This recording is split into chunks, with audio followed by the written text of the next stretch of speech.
जय हिंद। इसके पहले की क्लास में हम आप ग्लैंड यानी कि ग्रंथि नामक चैप्टर के पार्ट 1 में बहिस्रावी ग्रंथियों के बारे में कि ये बहिस्रावी ग्रंथियां हमारे शरीर में कहाँ कहाँ पाई जाती हैं, ये हमारे शरीर में कितने प्रकार की होती हैं तथा इनके क्या कार्य होते हैं, इसके बारे में हम आप एकदम डिटेल से अध्ययन कर चुके हैं। तो आज की जो हमारी क्लास है, इस क्लास में हम आप अंतःस्रावी ग्रंथियों के बारे में एकदम डिटेल से अध्ययन करेंगे। तो इससे पहले हम आप यह जान लें कि ये जो अंतःस्रावी ग्रंथियां होती हैं, इस अंतःस्रावी ग्रंथियों के द्वारा स्रावित होने वाला विशेष प्रकार का जो रसायन होता है उसे हार्मोन कहा जाता है। क्या कहते हैं? हार्मोन कहते हैं। यह हार्मोन जो होता है अंतःस्रावी ग्रंथियों से स्रावित होकर के निकलता तो है, लेकिन किसी विशेष नलिकाओं के द्वारा हमारे शरीर के सभी तंत्रों में या हमारे शरीर के अंगों तक नहीं जाता है। कहने का मतलब है कि अंतःस्रावी ग्रंथियों के द्वारा स्रावित होने वाला विशेष प्रकार का रसायन जो है हार्मोन कहलाता है, और यह हार्मोन जो है किसी विशेष नलिकाओं के द्वारा नहीं निकलता है। अर्थात यह हार्मोन जो है अंतःस्रावी ग्रंथियों से स्रावित होकर के सीधा रुधिर के टच में आ जाता है, ब्लड के टच में आ जाता है। कहने का मतलब यह है कि अंतःस्रावी ग्रंथियों के द्वारा स्रावित होने वाला जो हार्मोन होता है वह हार्मोन रुधिर के संपर्क से हमारे शरीर के अंगों तक जाता है। तो इस प्रकार इसके पहले आप देखे थे, जो आपको पहली क्लास मिली थी, उस पहली क्लास में जो आप बहिस्रावी ग्रंथियों का अध्ययन किए थे, उस बहिस्रावी ग्रंथियों में आपको मिला था कि बहिस्रावी ग्रंथियों के द्वारा स्रावित होने वाला विशेष प्रकार का रसायन एंजाइम कहलाता है। लेकिन आप देखे थे कि वह एंजाइम बहिस्रावी ग्रंथियों से निकल करके किसी विशेष नलिकाओं की सहायता से हमारे शरीर के सभी या हमारे शरीर के किसी पार्ट तक जाती थी। अर्थात वह जो है एंजाइम रुधिर के संपर्क में नहीं था। लेकिन यहाँ जो है जो अंतःस्रावी ग्रंथियां हैं, इस अंतःस्रावी ग्रंथियों के द्वारा जो हार्मोन स्रावित होता है वह जो है अंतःस्रावी ग्रंथियों से स्रावित होकर के सीधा रुधिर के संपर्क में आ जाता है और हमारे शरीर के अंगों तक जाता है।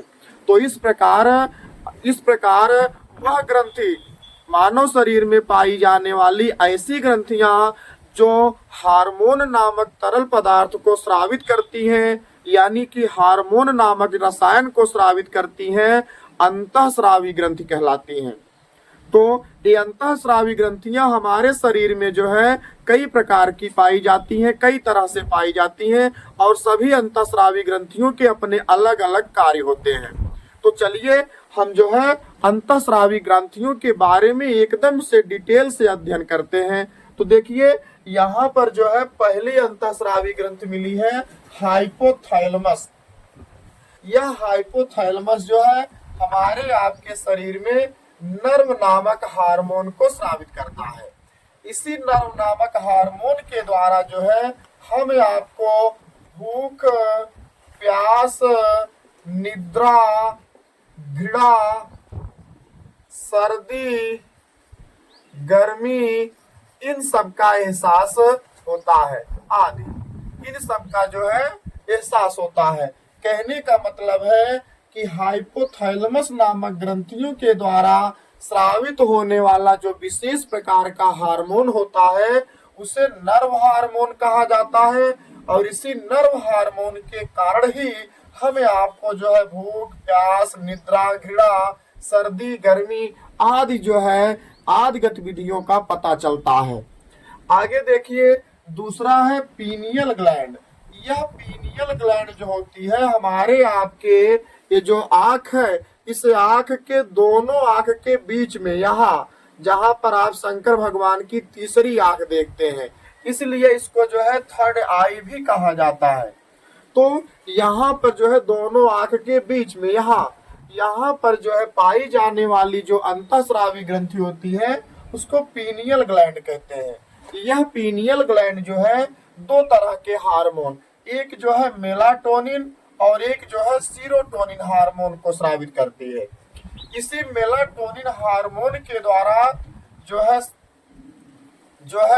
शरीर का रंग जो है रात में कुछ काला पड़ जाता है। शरीर का जो रंग होता है रात के समय देखते हैं ना कि रात के समय जो है शरीर का कुछ रंग जो है त्वचा का रंग कुछ जो है काला हो जाता है। और जो सीरोटोनिन हार्मोन होता है, इसी सीरोटोनिन हार्मोन के द्वारा जो है नींद आती है, यानी कि निद्रा आती है। नींद जो है ये नींद लाता है। और देखिएगा ये जो पीनियल ग्लैंड है, ये पीनियल ग्लैंड बच्चों में ज्यादा ही एक्टिव होती है, ज्यादा सक्रिय होती है। कहने का मतलब है कि जब पीनियल ग्लैंड जो है बच्चों में ज्यादा सक्रिय होगी तो सबसे ज्यादा जो है मेलाटोनिन और सीरोटोनिन हार्मोन बच्चों में ही बनेंगे। तो आप देखते हैं ना कि एक माँ होती है और वह माँ अपने बच्चे को जब जो है सुलाना चाहती है कि बच्चा सो जाए, तो बच्चे के सर पर ऐसे धीरे धीरे जो है क्या करती है, ठोकती है, और बच्चा जो है क्या करता है, सो जाता है। तो उसके पीछे जो रीजन है कि वो जो है धीरे धीरे ठोकने से जो है ये जो पीनियल ग्लैंड है वह सीरोटोनिन हार्मोन को स्रावित कर देती है, और सीरोटोनिन हार्मोन के कारण जो है बच्चे में निद्रा आ जाती, बच्चा सो जाता है।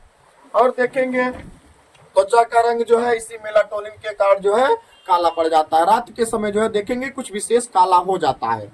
लेकिन अभी देखिए यह चीज जो है जब जो बड़े लोग हो जाते हैं तो बड़े लोगों में पीनियल ग्लैंड जो है कुछ कम काम करती है, या फिर जो है हम आप यह कह सकते हैं कि उतना ज्यादा जो है मेलाटोनिन और सीरोटोनिन हार्मोन को स्रावित नहीं कर पाती है, जिसके कारण जो है उस बड़े व्यक्ति में जो है निद्रा नहीं आती अथवा कम आती है। अभी कोई व्यक्ति सो रहा होता है, आप उसको जाके ऐसे ठोकिए, देखिए आपको उठेगा, मारेगा 2 थप्पड़ खींच के कि हमारी निद्रा खराब कर रहा है, नींद खराब कर रहा है, तुरंत मारेगा वो। तो इस प्रकार जो है इस जो पीनियल ग्लैंड को जो है क्या करती है, पीनियल ग्लैंड जो है मेलाटोनिन और सीरोटोनिन हार्मोन को स्रावित करती है, और आंख दोनों आंख के बीच में पाई जाती है, इसलिए इसको थर्ड आई के नाम से जाना जाता है, और इसी को जो है बायोलॉजिकल ग्लैंड भी कहा जाता है। आगे देखिए अगली तीसरी अंतःस्रावी ग्रंथि है थायराइड ग्लैंड, जिसे अवट ग्रंथ भी कहा जाता है। यह अवट ग्रंथि हमारे आपके शरीर में इस गर्दन में पाई जाती है, यानी कि हमारे आपके गर्दन में पाई जाने वाली अंतःस्रावी ग्रंथि होती है, और यह जो है सबसे बड़ी अंतःस्रावी ग्रंथि के नाम से जानी जाती है। वैसे कि आप देखे होंगे कि सब जो है सबसे बड़ी ग्रंथि कौन है, तो आपको मिलता है कि यकृत ग्रंथियां, लेकिन हम आपको बताएं जो यकृत ग्रंथियां होती हैं सबसे बड़ी बहिस्रावी ग्रंथि होती है। लेकिन अंतःस्रावी ग्रंथियों में देखेंगे तो सबसे बड़ी अंतःस्रावी ग्रंथि अवट ग्रंथि होती है, यानी कि थायराइड ग्रंथि होती है, जो हमारे आपके गर्दन में पाई जाती है। इसका मुख्य कार्य होता है ये बीपी को कंट्रोल करती है, ब्लड प्रेशर को कंट्रोल करती है, नियंत्रित करती है, और जो है यह थायरॉक्सिन हार्मोन को स्रावित करती है। कहने का मतलब है कि थायराइड ग्रंथियों के द्वारा स्रावित होने वाला जो रसायन होता है वह थायरॉक्सिन हार्मोन कहलाता है, और यह थायरॉक्सिन हार्मोन इस थायराइड नामक ग्रंथि के द्वारा स्रावित होकर के सीधा जो है ब्लड के टच में आ जाता है, यानी कि ब्लड से मिल जाता है, और जब ब्लड से मिलता है तो उस ब्लड के परिसंचरण दर जो होती है, यानी कि उसका जो सर्कुलेशन रेट होता है, रेशियो होता है, उसको नियंत्रित करती है। यानी कि रुधिर का जो है यहाँ पर जो बीपी पाए है ना, ब्लड प्रेशर, इस ब्लड प्रेशर को कंट्रोल करने में मदद करती है, सहायक होती है। और यह थायरॉक्सिन जो हार्मोन है, ये जो थायरॉक्सिन हार्मोन है, यह टायरोसिन तथा आयोडीन नामक पदार्थों से मिलके बना होता है। आगे देखेंगे इस जो है हमारे शरीर में थायरॉक्सिन हार्मोन की कमी के कारण जो है ग्वाइटर नामक बीमारी, जिसे घेघा रोग कहा जाता है, यही घेघा रोग हो जाता है, गले में रोग हो जाता है, थोड़ा उभर जाता है, और जो है ना, और जो है क्रीटेनिज्म बीमारी हो जाती है। क्रीटेनिज्म जो है बच्चों में होने वाली बीमारी होती है। इस बीमारी के कारण जो है जो बच्चे होते हैं, बच्चों में होने वाली बीमारी होती है, और इसी बीमारी के कारण जो है बच्चे जो होते हैं वह मंद बुद्धि के हो जाते हैं, मंद बुद्धि वाले हो जाते हैं। कहने का मतलब है कि इस थायरॉक्सिन हार्मोन की कमी के कारण जो है बच्चों में क्रिटेनिज्म जो है रोग हो जाता है, जो जिसके कारण जो है बच्चे मंद बुद्धि के हो जाते हैं। और देखेंगे मिस्कोडर्मा है। ये मिस्कोडर्मा बीमारी जो होती है वह शरीर को मोटा बना देती है, शरीर में मोटापा ला देती है। देखेंगे कुछ लोग जो है कुछ ज्यादा ही मोटे हो जाते हैं, उनका शरीर काफी रफली हो जाता है, भद्दा भद्दा हो जाता है। तो शरीर में जो है ज्यादा मोटापा जो है इस जो है थायरॉक्सिन की कमी के कारण हो जाता है। तो ये जो मिस्कोडर्मा बीमारी होती है, इस बीमारी के कारण जो है शरीर में मोटापा आ जाता है, शरीर कुछ ज्यादा ही मोटा हो जाता है।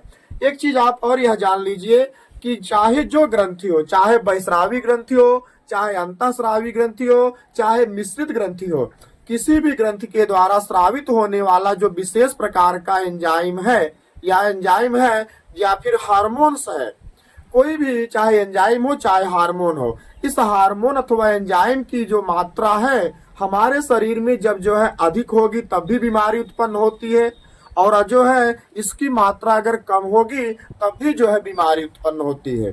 तो ग्रंथियों के द्वारा स्रावित होने वाले चाहे एंजाइम हो चाहे हार्मोन हो, जब एक निश्चित रेशियो से स्रावित होते हैं, एक निश्चित अनुपात में बनते हैं कि हम आप जो है स्वस्थ तथा निरोगी रहते हैं। तो ग्रंथियों के द्वारा स्रावित होने वाला जो हार्मोन अथवा एंजाइम है यह एक निश्चित रेशियो में स्रावित होना चाहिए। चलिए इसी तरह से जो है कुछ और अंतःस्रावी ग्रंथियां हैं, उन सबको देखते हैं। तो इससे पहले जो है आप इसका एक स्क्रीनशॉट ले लीजिए। देखिए अगली अंतःस्रावी ग्रंथि है पैराथायराइड, जिसे पारा अवट ग्रंथि कहते हैं। देखिए इसके पहले हम आप देखे थे थायराइड ग्लैंड, जिसे केवल अवट ग्रंथि कहा गया था, जो गर्दन में पाई जाती थी, यहाँ पाई गई। अब देखिए इसी थायराइड ग्रंथि के ठीक बगल में छोटे छोटे दाल के आकार की पाई जाने वाली जो ग्रंथि होती है पैराथायराइड यानी कि पारा अवट ग्रंथि कहलाती है। ये पारा अवट ग्रंथियां जो होती हैं ये पीयूष ग्रंथियों के कंट्रोल में नहीं होती हैं। कहने का मतलब है कि जो हमारे शरीर में पीयूष ग्रंथि जिसे मास्टर ग्लैंड कहा जाता है, अभी ये पीयूष ग्रंथियों को हम आप आगे देखेंगे। तो ये जो पीयूष ग्रंथियां होती हैं, इस पीयूष ग्रंथियों के द्वारा जितनी भी ग्रंथियां होती हैं सब कंट्रोल में होती हैं। ये पीयूष ग्रंथियां सभी ग्रंथियों को कंट्रोल करके रखती हैं। लेकिन जो है ये पाराथायराइड ग्लैंड जो होता है, ये पाराथायराइड ग्लैंड जो है ये पीयूष ग्रंथि के कंट्रोल में नहीं होता है, ये पीयूष ग्रंथियों के कंट्रोल में नहीं रहता है। अब देखिए इसी पैराथायराइड ग्लैंड के द्वारा जो है पाराथायरॉक्सिन नामक हार्मोन निकलता है, और इसी पाराथायरॉक्सिन हार्मोन के कारण जो है हमारे शरीर में कैल्शियम और फास्फोरस की मात्रा नियंत्रित होती है। कहने का मतलब है कि पैराथायराइड ग्लैंड के द्वारा जो है पाराथायरॉक्सिन नामक हार्मोन स्रावित होता है, जो हमारे शरीर में कैल्शियम और फास्फोरस की मात्रा को नियंत्रित करता है। अब आगे देखिए पांचवी अंतःस्रावी ग्रंथि है थाइमस ग्लैंड। ये जो थाइमस ग्लैंड होती है, जिसे थाइमस ग्रंथि कहा जाता है, ये जो है वक्ष ग्रंथियां कहलाती है। छाती पर पाई जाने वाली, ये छाती के समीप या छाती में पाई जाने वाली ग्रंथि होती है। ये हमारे शरीर में प्रोटीन और लिम्फोसाइट नामक हार्मोन का स्रावण करती हैं। देखिएगा ये जो थाइमस ग्लैंड होती है ये 15 ईयर यानी कि 15 साल से कम तक के बच्चे जो होते हैं, ऐसे बच्चों में थाइमस ग्लैंड जो होती है ज्यादा ही एक्टिव रहती हैं, और जो है जिसके कारण जो है उस बच्चे में प्रोटीन और लिम्फोसाइट नामक हार्मोन तेजी से बनता है। एक छोटे से बच्चे को देखे होंगे, वह छोटा सा बच्चा जो है क्या करता है, मिट्टी में खेलता है, और मिट्टी में बहुत से बैक्टीरिया या बहुत जो है रोगाणु होते हैं, लेकिन उस बच्चे में कोई जो है उसका प्रभाव नहीं होता है, बच्चा जल्दी बीमार नहीं होता है। उसमें रीजन क्या है कि ये थाइमस ग्लैंड के द्वारा जो है क्या होता है, जो लिम्फोसाइट नामक हार्मोन्स होता है, यह लिम्फोसाइट नामक हार्मोन जो है उस रोगाणुओं को भक्षित कर ले जाता है, नष्ट कर देता है। ये जो लिम्फोसाइट हार्मोन है ये जो है रोगों से लड़ने में मदद करता है। तो जो छोटे छोटे बच्चे रहते हैं जो मिट्टी में खेलते हैं, तो जब मिट्टी में या मिट्टी के संपर्क से उस बच्चे में जो है रोगाणु उसके शरीर में प्रवेश करते हैं, जीवाणु रोगाणु अथवा विषाणु प्रवेश करते हैं, तो ये लिम्फोसाइट नामक जो हार्मोन होता है उसको भक्षित कर लेता है। इसी कारण जो है बच्चा जो है रोग से ग्रसित नहीं होता है, अर्थात वह बच्चा तब भी जो है स्वस्थ रहता है। और दूसरी तरफ देखेंगे, एक छोटा सा जो बच्चा रहता है वो दिन भर खेलता रहता है, उसको भूख नहीं लगती है और उसकी माँ जो है बार बार जो है डांटती है, खाना खिलाने के लिए, दूध पिलाने के लिए डांटती है, लेकिन तब भी वो जो है भागता रहता है, नहीं आता है। तो उस बच्चे में जो है, चूंकि 15 साल से कम है, तो उसमें थाइमस ग्लैंड ज्यादा एक्टिव रहती है और प्रोटीन का जो है स्राव करती रहती है, और इसी प्रोटीन के कारण जो है उस बच्चे को भोजन मिल जाता है और उसके शरीर में वृद्धि और विकास होता रहता है, वृद्धि जो है चालू रहती है। तो ये जो प्रोटीन होती है शरीर में वृद्धि कराती है बच्चों में, वह ये लिम्फोसाइट जो है वह रोगों से लड़ता है। तो जो है थाइमस ग्लैंड जो होती है वह बच्चों में जो है ज्यादा ही सक्रिय होती है, जिसके कारण बच्चों में प्रोटीन ज्यादा मिलता है और लिम्फोसाइट ज्यादा मिलता है, जिसके कारण बच्चे के शरीर में तेजी से वृद्धि और जो है बच्चा रोग से ग्रसित नहीं होता है। आगे देखिए, छठा जो है अंतःस्रावी ग्रंथि है एड्रिनल ग्लैंड, जिसे जो है अधिवृक्क ग्रंथि कहा जाता है। ये देखिए, अधिवृक्क ग्रंथि जो होती है ये जो है वृक्क के ठीक ऊपर जो है पाई जाती है, ठीक ऊपर देखी जाती है। ये जो एड्रिनल ग्लैंड होती है ये जो है एड्रिनेलिन नामक हार्मोन को स्रावित करती है। यह एड्रिनेलिन हार्मोन जो होता है यह जो है हमारे शरीर में हमारे रक्तचाप को बढ़ा देता है, यानी कि बीपी को जो है तेज कर देता है। इसका कार्य क्या होता है कि ये एड्रिनल ग्लैंड जो है तभी ज्यादा एक्टिव होती है, तभी ज्यादा सक्रिय होती है जब कोई जो है इमरजेंसी केस आता होता है, यानी कि कोई आपातकालीन परिस्थितियां चलती हैं। जैसे कि जब आप देखते हैं कि कोई आपातकालीन परिस्थितियां आने वाली हैं, तो उस समय जो है क्या होता है, ये जो एड्रिनल ग्लैंड होती है ये तुरंत जो है एड्रिनेलिन नामक हार्मोन को स्रावित कर देती है, और यह एड्रिनेलिन हार्मोन जो होता है वह सीधा हमारे जो है रक्त में चला जाता है, और रक्त में जब जाता है, पहुंचता है या रक्त के साथ जब मिलता है, तो जो है जो रक्त का संचार होता है, जो रक्त का परिसंचरण दर होता है उसको बढ़ा देता है, यानी कि बीपी को तेज कर देता है।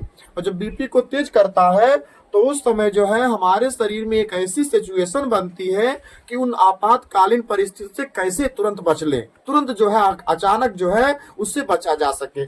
इसलिए इस ग्लैंड को जो है फाइट एंड फ्लाइट ग्लैंड भी कहा जाता है, लड़ो एंड उड़ो ग्रंथि कहा जाता है।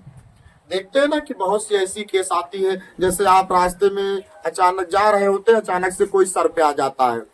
जब कोई सर पे आता है तो उस समय जो है क्या होता है कि हम उसको देखते हैं हम आप, और उसके बाद जो है हमारे शरीर में क्या होता है कि कपकपी जैसा आ जाता है। कहते हैं ना कि भैया बीपी बढ़ गई है, तो ये जो है एक प्रकार से क्या होता है, यही एड्रिनल ग्लैंड जो होता है ये क्या करता है, एड्रिनेलिन नामक हार्मोन को स्रावित कर देता है अचानक से आपातकालीन स्थिति में।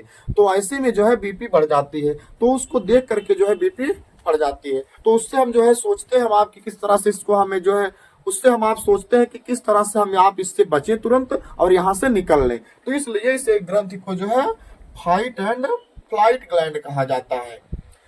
तो इसका एक आप स्क्रीनशॉट ले लीजिए। चलिए कुछ और अंतःस्रावी ग्रंथियों के बारे में डिटेल से अध्ययन करते हैं। अगली अंतःस्रावी सातवीं है गोनद ग्लैंड, जिसे जनन ग्रंथि कहा जाता है। यह जनन ग्रंथियां जो है जननांगों में पाई जाती हैं, मानव के नर तथा मादा मानव जननांगों में पाई जाती हैं, और इस गोनद ग्लैंड यानी कि जनन ग्रंथियों के द्वारा जो है जनन हार्मोन जो है स्रावित होता है, और यह जनन हार्मोन जो होता है वह स्टेरॉइड का बना होता है। एक चीज आप यह जानिए कि जितने भी अंतःस्रावी ग्रंथि अभी तक आपको मिली या जितनी अंतःस्रावी ग्रंथियां होती हैं, सब जो है सबके हार्मोन जो होते हैं प्रोटीन के बने होते हैं। केवल जो है ये जो गोनद ग्लैंड यानी कि जो जनन अंतःस्रावी ग्रंथि है, यह जनन अंतःस्रावी ग्रंथियों का जो हार्मोन जिसे जनन हार्मोन कहते हैं, ये जो है स्टेरॉइड की बनी होती है। बाकी शेष अंतःस्रावी जितनी भी ग्रंथि मिलेगी सबके हार्मोन जो है प्रोटीन्स के बने होते हैं। अब देखिए ये जो जनन ग्रंथियां होती हैं ये इनके द्वारा स्रावित होने वाला जो जनन हार्मोन है यह मेल में और फीमेल में अलग अलग प्रकार से बनता है। मेल में देखेंगे तो मेल का जो टेस्टिस है यानी कि वृषण है इसमें जो है टेस्टोस्टेरॉन नामक हार्मोन और एक जो है शुक्राणु जिसे स्पर्म कहा जाता है ये स्पर्म के रूप में बनता है।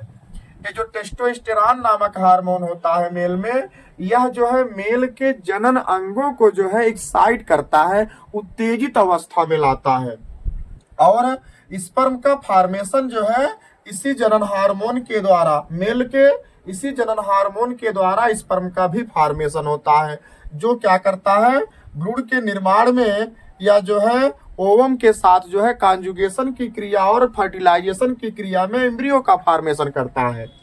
आगे देखिए यह जो है फीमेल में जो जनन ग्रंथियां होती हैं ये एस्ट्रोजन के नाम से और प्रोजेस्टेरॉन तथा रिलैक्सिन नामक हार्मोन को स्रावित करती हैं। एस्ट्रोजन हार्मोन, प्रोजेस्टेरॉन हार्मोन और रिलैक्सिन हार्मोन को स्रावित करती हैं।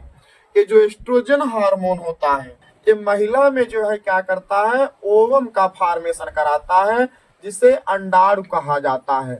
इसी अंडाणु का निर्माण जो है एस्ट्रोजन हार्मोन के द्वारा होता है। साथ ही साथ इसी एस्ट्रोजन हार्मोन के कारण ही महिलाओं में जो है पीरियड यानी कि मेंस्ट्रुअल साइकिल जो है इसी एस्ट्रोजन हार्मोन से चलती है। अब देखिए दूसरा जो प्रोजेस्टेरॉन हार्मोन होता है ये जो प्रोजेस्टेरॉन हार्मोन होता है यह जो है उस महिला में बनता है जो महिला जो है क्या होती है प्रेगनेंसी स्टेट में होती है यानी कि गर्भावस्था में होती है। तो ऐसी महिला में जो भ्रूण बना है उस महिला के जो यूट्रस में भ्रूण बना है उस भ्रूण की रक्षा जो है इसी जो है प्रोजेस्टेरॉन हार्मोन के कारण होती है। और देखिए कभी कभी जब प्रोजेस्टेरॉन हार्मोन की कमी हो जाती है तो वह महिला जो है 7 माह में ही भ्रूण को यानी कि बच्चे को जो है जन्म दे देती है। तो इसी प्रोजेस्टेरॉन हार्मोन के कारण जो है भ्रूण की रक्षा मां के यूट्रस में होती है और जो है जब उस महिला में क्या होता है प्रोजेस्टेरॉन हार्मोन की कमी हो जाती है तो वह महिला जो है क्या करती है उस महिला में बच्चे का जन्म जो है 7 ही महीने में हो जाता है। आगे देखिए रिलैक्सिन हार्मोन। ये रिलैक्सिन हार्मोन जो होता है यह जो है माँ के यूट्रस में जो भ्रूण बनता है उस भ्रूण की मूविंग कराता है, उस भ्रूण में जो है मूव कराता है कि इसी रिलैक्सिन हार्मोन के कारण जो है माँ के यूट्रस में बना जो भ्रूण होता है उस भ्रूण में मूविंग होता है। इसी रिलैक्सिन हार्मोन के कारण जो है एक महिला में जो है नॉर्मल डिलीवरी हो पाती है, नॉर्मल डिलीवरी हो पाती है। इसी रिलैक्सिन हार्मोन के कारण होता है। आज के समय में देखते हैं कि महिला में नॉर्मल डिलीवरी नहीं हो रही है तो क्या कारण है इसमें, तो उसमें क्या कारण होता है कि रिलैक्सिन हार्मोन की कमी हो जाती है। अभी आप देखते हैं ना कि एक महिला जब जो है क्या करती है प्रेगनेंसी स्टेट में आती है अर्थात जब उसको पता चलता है कि जो है वह प्रेग्नेंट है तो और जो है वह डॉक्टर के पास जाती है तो डॉक्टर जो है क्या करते हैं कि कुछ ऐसी विशेष दवाइयाँ देते हैं कि कहते हैं कि इसको जो है भूलना मत, यह दवा जो है जरूर बार बार खाना, इस दवा को जो है विशेष करके खाना, उसको जो है भूलना मत। तो डॉक्टर लोग भी जो है चाहते हैं कि रिलैक्सिन हार्मोन जो है इस दवा से जो है रिलैक्सिन हार्मोन की कमी हो जाएगी और जो है उस बच्चे में मूविंग जो होगा जो भ्रूण बना है उसमें मूविंग जो है कम होगा। जब मूविंग कम होगा और नॉर्मल डिलीवरी नहीं हो पाएगी तो हमारे पास आएंगे तो भाई सिंपल सी बात है नॉर्मल डिलीवरी नहीं होगा तो ऑपरेशन से डिलीवरी कराएंगे तो चार्ज बनेगा, पैसा लेंगे। तो पैसे के चक्कर में डॉक्टर लोग जो है क्या करते हैं महिलाओं को जो है या महिला में जो है रिलैक्सिन हार्मोन ना बने इसके लिए जो है क्या करते हैं विशेष प्रकार के जो है टेबलेट दे देते हैं, कैप्सूल दे देते हैं, दवाइयाँ दे देते हैं और कहते हैं कि इसको जो है विशेष करके खाइएगा, ध्यान से खाइएगा, भूलना मत।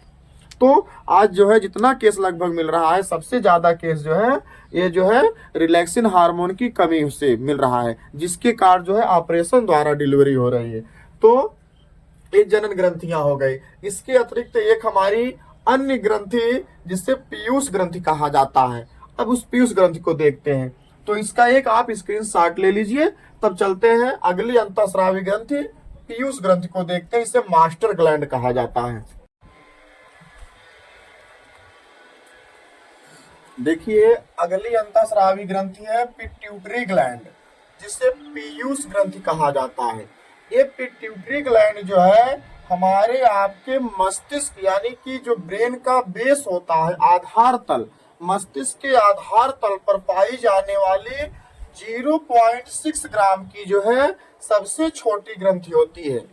देखिए वैसे तो सबसे छोटी ग्रंथि जो है पीनियल ग्लैंड होती है, लेकिन जो है ऑप्शन में यह पूछा जाता है तो हम जो है यह जानते हैं कि ब्रेन के बेस में पाई जाने वाली सबसे छोटी ग्लैंड जो आपकी 0.6 ग्राम की होती है।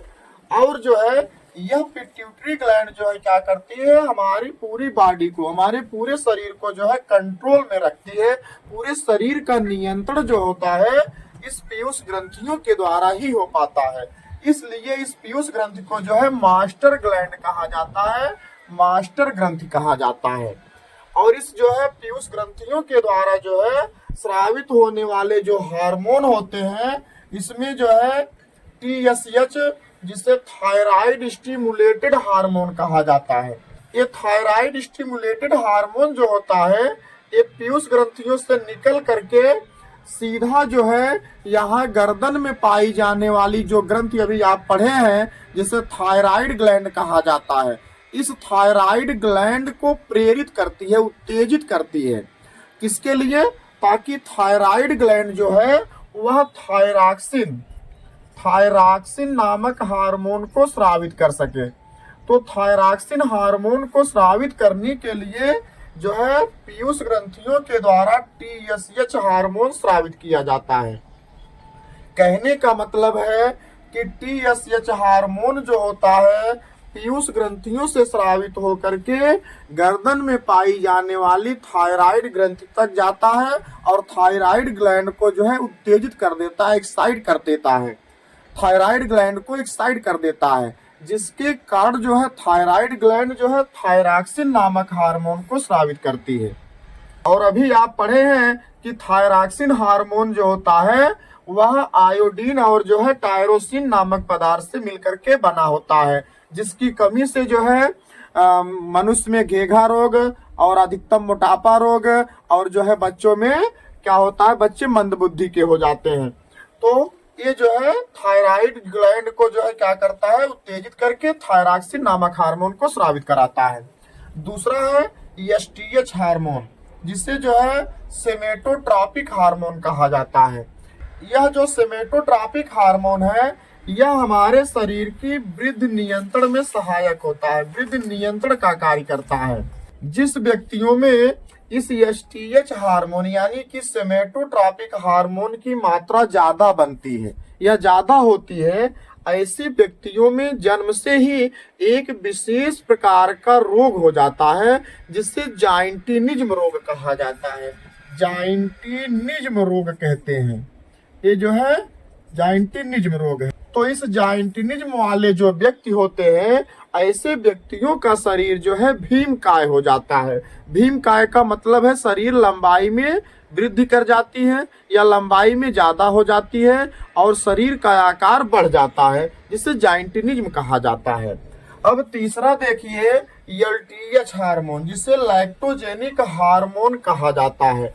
इस लैक्टोजेनिक हार्मोन को जो है प्रोलैक्टिन भी कहा जाता है, प्रोलैक्टिन हार्मोन, इसको जो है प्रोलैक्टिन हार्मोन भी कहते हैं। इसी प्रोलैक्टिन हार्मोन के कारण, चाहे प्रोलैक्टिन हार्मोन कह लीजिए चाहे लैक्टोजेनिक हार्मोन कह लीजिए, इसी प्रोलैक्टिन हार्मोन के कारण ही दूध का निर्माण होता है। आगे देखिए ऑक्सीटोसिन हार्मोन। ये ऑक्सीटोसिन हार्मोन जो होते हैं ये पीयूष ग्रंथियों से स्रावित होकर के जो है क्या करते हैं, ये दुग्ध के स्राव का कार्य कराते हैं। यानी कि अगर देखें तो यहाँ पर जो LTH हार्मोन है जिसे लैक्टोजेनिक यानी कि प्रोलैक्टिन हार्मोन कहते हैं, यह प्रोलैक्टिन हार्मोन जो है महिला में, मानव महिला में क्या होता है, दूध का निर्माण कराती है। लेकिन ये जो ऑक्सीटोसिन हार्मोन होते हैं, ये जो है दूध को स्रावित कराते हैं, कि हम कह सकते हैं कि दूध को जो है बाहर निकालने में मदद करते हैं, ताकि दुग्ध जो है बाहर सुगमता पूर्वक, सरलता पूर्वक जो है स्रावित हो सके, निकल सके। आगे देखिए, वैसोप्रेसिन हार्मोन। ये वैसोप्रेसिन हार्मोन जो होता है, ये मानव में पेशाब की सांद्रता को नियंत्रित करता है। जब जो है पेशाब की सांद्रता बढ़ जाती है, यानी कि पेशाब गाढ़ा हो जाता है, तो उस पेशाब का उत्सर्जन करते समय ज्वलन होता है। और जो है जब पेशाब की सांद्रता कम रहती है, तो जो है शरीर से पानी ज्यादा मात्रा में निकलते हैं। अब यहाँ पर बात आती है कि ये जो एलटीएच हार्मोन है, जिसे लैक्टोजेनिक हार्मोन कहते हैं, ये तो दूध का स्रावण करता है, यानी कि दूध का निर्माण कराता है। लेकिन जो है जो ऑक्सीटोसिन हार्मोन है, यह ऑक्सीटोसिन हार्मोन जो है दूध को बाहर निकालता है। अब बात आती है कि जो स्तन पाए जाते हैं, ये स्तन जो है, स्तन का कार्य केवल जो होता है वह दूध को स्टोर करना होता है।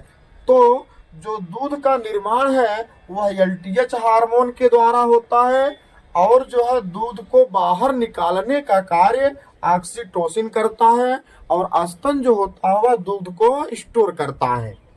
आप अंतःस्रावी ग्रंथि को समझ गए, तो आज की क्लास में हम आप अंतःस्रावी ग्रंथि तक ही जानेंगे। नेक्स्ट यानी कि कल की क्लास में हम मिश्रित ग्रंथियों के बारे में बताएंगे। आप इसका एक स्क्रीनशॉट ले लीजिए।